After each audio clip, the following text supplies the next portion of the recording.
Welcome to Accounts of the Paranormal's Campfire Tales.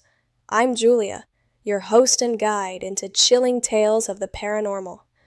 Join us around the campfire for tonight's story.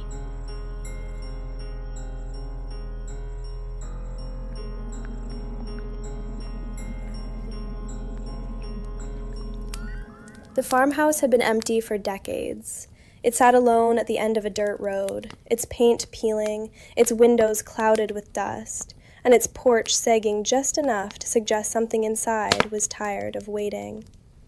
When the Harper family first arrived, the silence felt thick, like stepping into a room where a conversation had just stopped. "Perfect," Mark said, forcing a smile as he unloaded boxes. Quiet and peaceful. Jessica didn't answer. She was watching their daughter. 3-year-old Leela stood at the edge of the yard, staring up at the house as if she recognized it. The first night passed without incident. The second did not. "Mommy," Leela said at breakfast, swinging her legs beneath the table, "Rory says we have to go upstairs today." Jessica froze. "Who's Rory?" "My friend," Leela said simply. "She lives here." Mark chuckled. "Imaginary friend already? That didn't take long."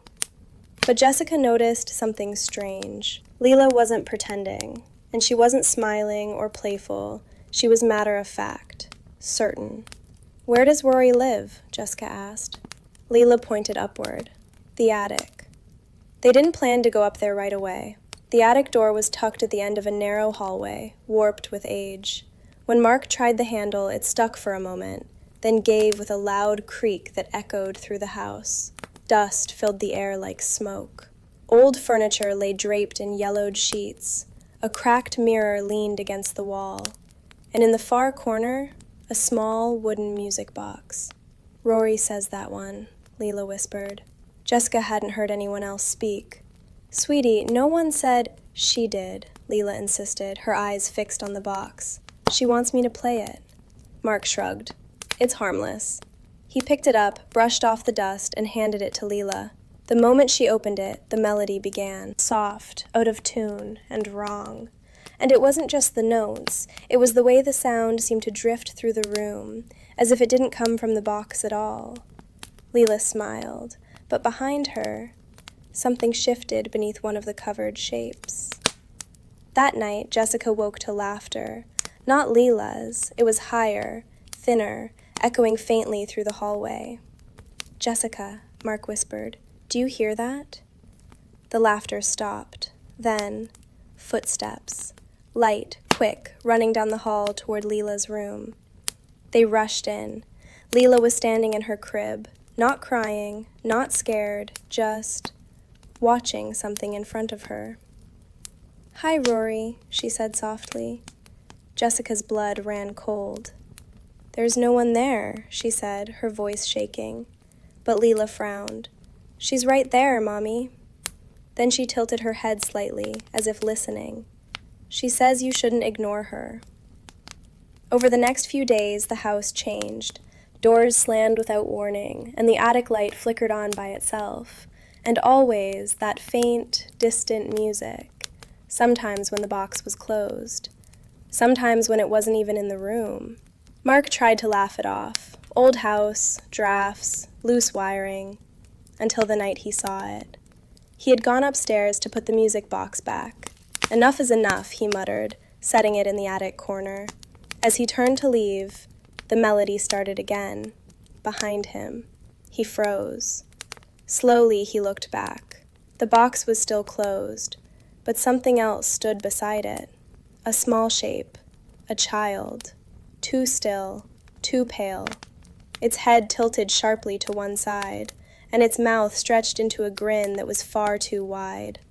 Mark stumbled back, slamming the attic door shut. The music didn't stop. That night, the laughter returned. Louder. Closer. Jessica woke to a sound she would never forget. Whispering. Right beside her ear.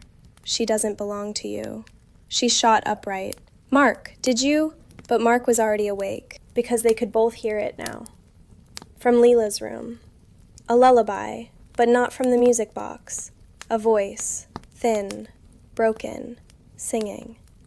They ran down the hall. The door creaked open, and what they saw... Leela stood in her crib again, but this time, she wasn't alone.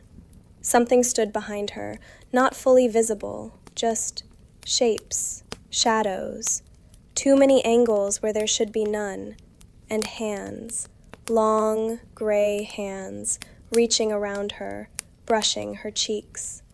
Leela giggled. She says she's my real mommy now.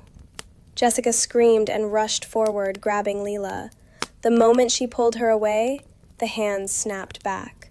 The shadow twisted violently, collapsing into itself with a shriek that rattled the walls. The music box upstairs slammed open. The melody screamed through the house. Mark grabbed it, racing down the stairs. "Make it stop!" Jessica cried. "I can't!" The tune grew louder, faster, until it sounded like something breaking. Then, silence.